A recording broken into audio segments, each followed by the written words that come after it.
Madam గారు, పిల్లల కోసం ప్రయత్నిస్తున్నప్పుడు పక్కాగా తెలుసుకోవాల్సిన విషయాలు ఏంటి? యెస్. ఒకటేంటంటే, మీరు ఎంత ఎర్లీగా ట్రీట్‌మెంట్‌కి వస్తే అంత సక్సెస్ రేట్ పెరుగుతుంది.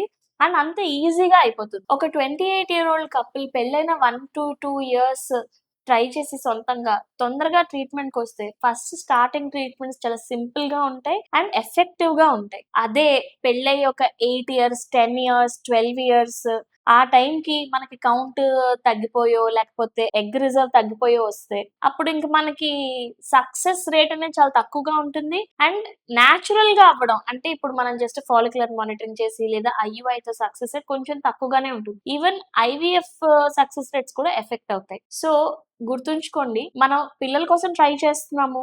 Then as soon as possible మనము ఫెర్టిలిటీ ఎక్స్‌పర్ట్ దగ్గరికెళ్దాం. కరెక్ట్ డాక్టర్ దగ్గరికి కరెక్ట్ టైమ్‌లో వెళ్ళడం అనేది ఒక బ్యూటిఫుల్ రిజల్ట్‌ని ఇస్తుంది.